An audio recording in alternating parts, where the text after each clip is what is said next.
eu quero fazer uma oração para que essa oração seja realmente cada vez na colocação desse vídeo para o estudo bíblico.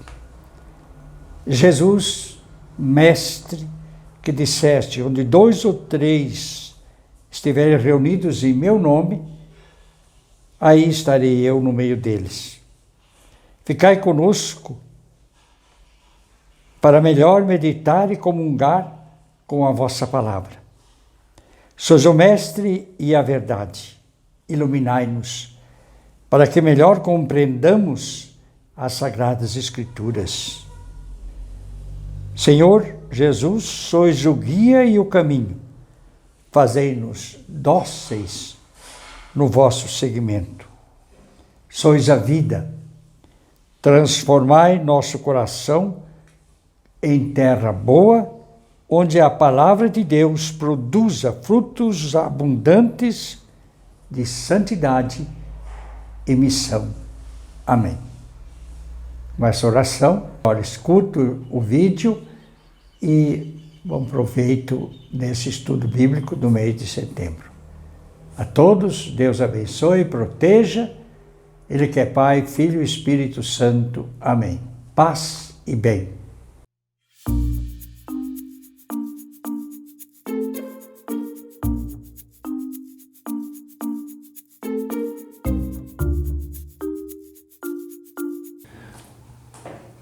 Meus irmãos, minhas irmãs, paz e bem. Nós estamos fazendo o nosso estudo sobre o livro do Deuteronômio, o livro que a Igreja do Brasil escolheu para esse ano, para ser refletido, estudado, meditado, nesse mês de setembro, que é o mês da Bíblia. Entre os vários temas que o Deuteronômio trata, nós temos o famoso Código Deuteronômico. Esse código ele começa no capítulo 12 e vai até o capítulo 26 do livro. Nesse bloco estão muitas leis, leis sobre ou seja, como gerenciar a vida do povo na terra em que o Senhor está dando ao povo, depois de sair do Egito, atravessar o deserto e entrar na terra prometida. Ou seja, então, leis sobre tudo nós encontramos. Algumas leis até que podem parecer até estranhas para nós, e outras assim que ainda continuam atuais. Algumas que precisam ser também atualizadas no nosso dia a dia. Eu vou fazer a leitura de alguns desses textos, mas são muitos que nós podemos fazer. Por exemplo, quando fala, por exemplo, no capítulo 16, no capítulo 16 fala sobre as festas, então, ou seja, o povo de Deus na nova terra vai poder festejar. É um direito do povo ter suas festas, poder celebrar a Deus. Então, aqui nós temos no capítulo 16 essas festas importantes que o povo vai celebrar. E é um costume que nós trazemos também para nossas comunidades, as nossas igrejas, nossas capelas do interior, como fazem questão de celebrar as suas festas. Nós temos o domingo, que nós celebramos diretamente, mas todo ano tem a festa também do padroeiro, tem outras festas importantes. Nós temos as festas caseiras, que são Páscoa, Natal, as festas juninas. Então, o povo de Deus deve ser um povo feliz. Coisa que lá no Egito o povo não podia festejar, porque o povo era escravo. Então, na nova terra, além do povo trabalhar, o povo deve ter o direito também, então, de festejar, tem as suas festas. E aqui no capítulo 16 também diz o que quando você se apresentar diante do teu Deus, não te apresentes de mãos vazias. Não te apresentes, Aqui também é outro dado interessante, ou seja, as primícias, as colheitas, o primeiro fruto da terra, né, ele pertence ao Senhor, porque foi o Senhor que doou a terra ao seu povo, né? Portanto, as primeiras espigas eram colhidas com muita alegria, né, pelo povo, né? Porque era um dom, eram vistas como um dom de Deus. Agradeciam o povo, trazia essas colheitas, depois trazia, né, como o dízimo, né, que era levado ao templo, como sinal de agradecimento ao Deus que havia dado, né, essa terra, né, ao povo gratuitamente, a terra que corre leite e mel, uma terra tão diferente da terra do Egito, que havia dado a dureza, né, a vida amarga ao povo. Depois nós encontramos várias leis aqui, por exemplo, no capítulo 22, 18, né, também a questão dos filhos indóceis, né? Diz, olha, se alguém tiver um filho rebelde, indócil, que não obedece ao pai, à mãe, né, e não os ouve, mesmo quando corrigirem, o pai e a mãe o pegarão e o levarão aos anciãos da cidade. Né? Então havia também uma questão importante, né? A preocupação com a educação dos filhos. Né? É claro que hoje nós deveríamos, né, atualizar também esse texto, né, aqui. Eu acho que no capítulo 22, versículo 6, né, fala inclusive de leis sobre o ninho de passarinhos. Se pelo caminho encontrares um ninho de pássaro numa árvore, né, ou no chão, com filhotes ou ovos, e a mãe sobre os filhotes ou sobre os ovos, não tomarás a mãe que está sobre os filhotes. Veja, até uma preocupação com isso, né? Cuidar dos passarinhos, cuidar da natureza. Né? Hoje é uma questão tão importante, né, que nós precisamos, né, atualizar, né, com outros dados, né? Mas, ou seja, o cuidado que na nova terra nós temos que ter com a natureza. Uma lei interessante, capítulo 23, no 23, versículo 13, é uma lei, nós até vamos achar estranha, mas ela é até da padarizada quase. Diz o quê? Deverás prover um lugar fora do acampamento para as tuas necessidades. Junto com teu equipamento, tenha também uma pá. Quando saíres para fazer as tuas necessidades, cava com ela ao terminar e cobre as fezes. Ou seja, é uma lei que nós achamos estranho, mas hoje, ou seja, na cultura da época, ou seja, é uma preocupação que havia com a higiene. Né? Ou seja, quem morou no sítio há muitos tempos atrás, né? Não a juventude de hoje, sabe como não havia, né, as privadas, né? Isso aqui então, assim, havia o que os padres, quando pregavam, né, diziam, cuide, né, a saúde, a higiene, né? Assim também, então, uma preocupação. Hoje nós temos também, né, em alguns lugares, né, nós teríamos que atualizar essa lei, a falta de esgoto, né, a falta de um saneamento básico, né, de onde que, às vezes, por causa da falta disso, é que nós temos tanta doença, sobretudo nas periferias. Portanto, a urgência que nós temos de cobrar das autoridades do município, né, para que haja, né, aquilo que é o mínimo que o povo, né, necessita, que é um esgoto, que é um saneamento, para evitar que outras doenças aconteçam. Portanto, o texto, ele muda a materialidade dele, mas a ideia dele é preservar justamente a saúde e a higiene do povo. Portanto, um texto, né, bem atual também para nós hoje. No capítulo 25, no versículo 5, é uma preocupação, né, é chamada a lei do levirato. A lei do levirato diz: quando dois irmãos moram juntos e um deles morre sem deixar filhos, a mulher do morto não sairá para casar com um estranho da família. O seu cunhado virá até ela e a tomará, cumprindo o seu dever de cunhado. Então é chamada lei do levirato.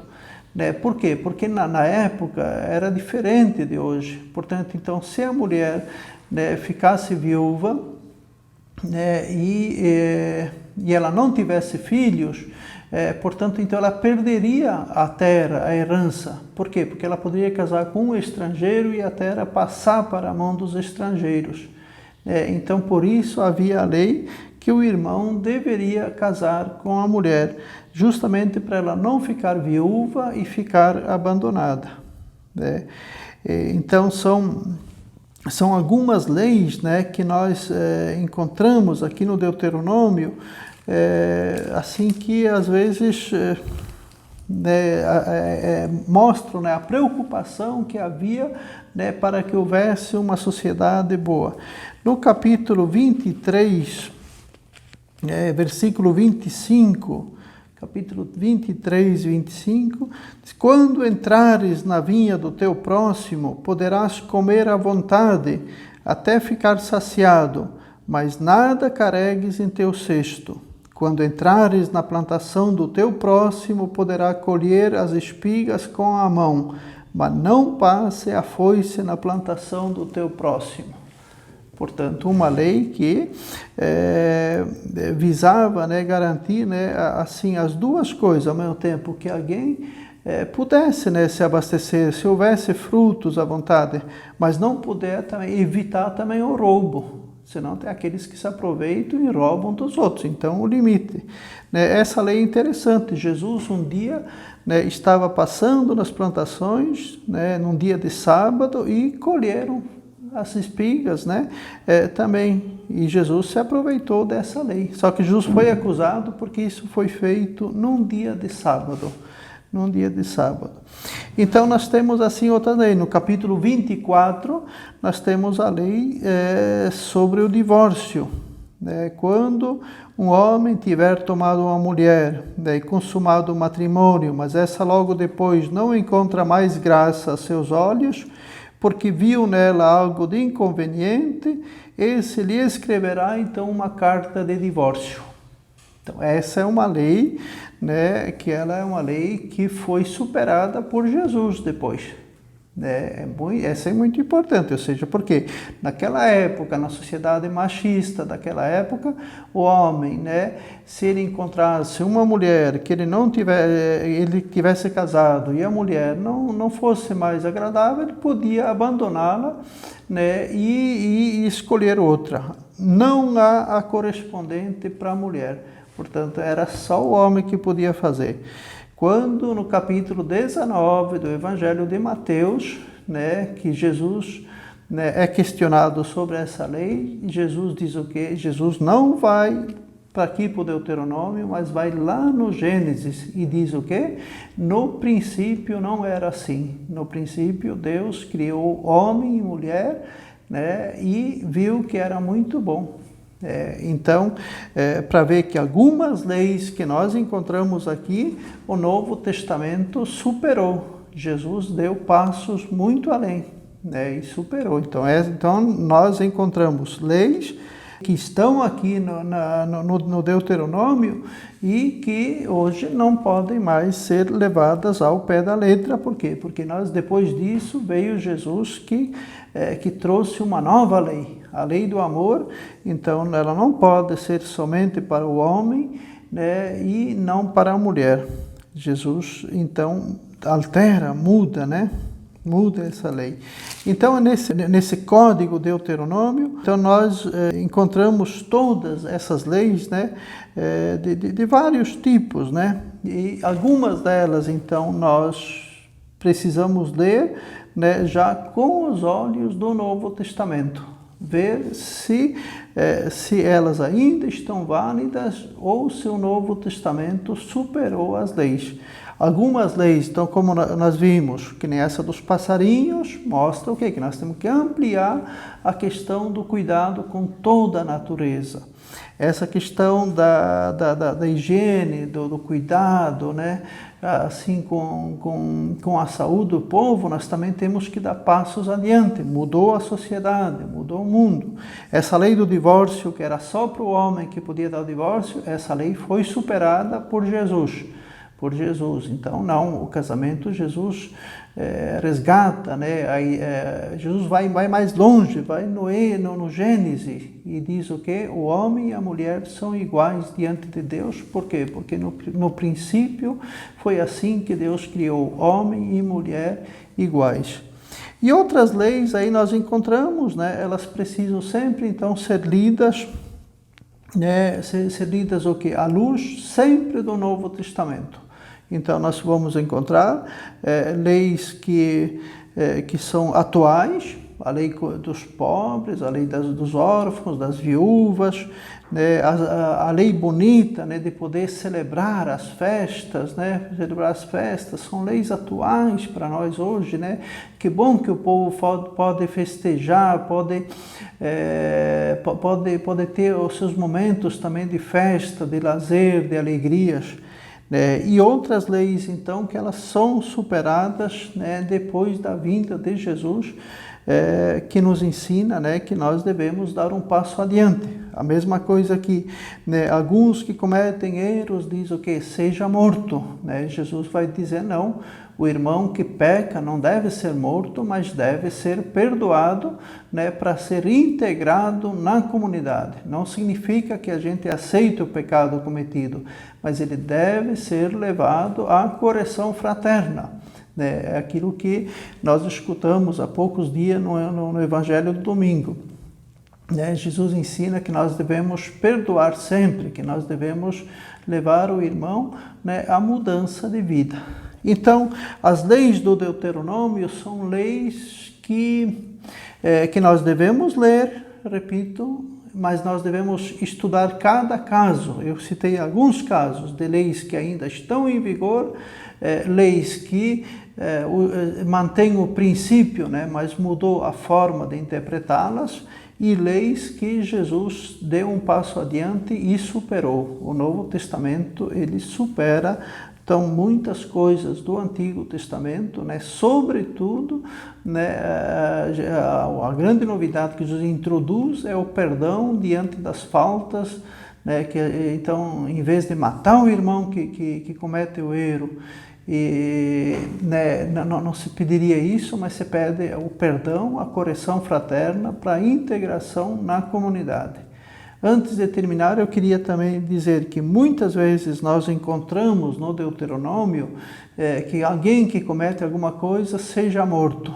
Isso não significa que a pessoa era matada, assassinada, condenada à morte.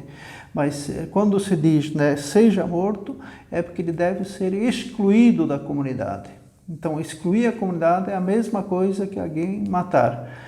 E Jesus, então, vai superar também essa questão e vai dizer que o irmão que peca, o irmão que fere a comunidade, ele deve ser chamado à correção fraterna, né, para que ele seja novamente integrado na comunidade e não excluído.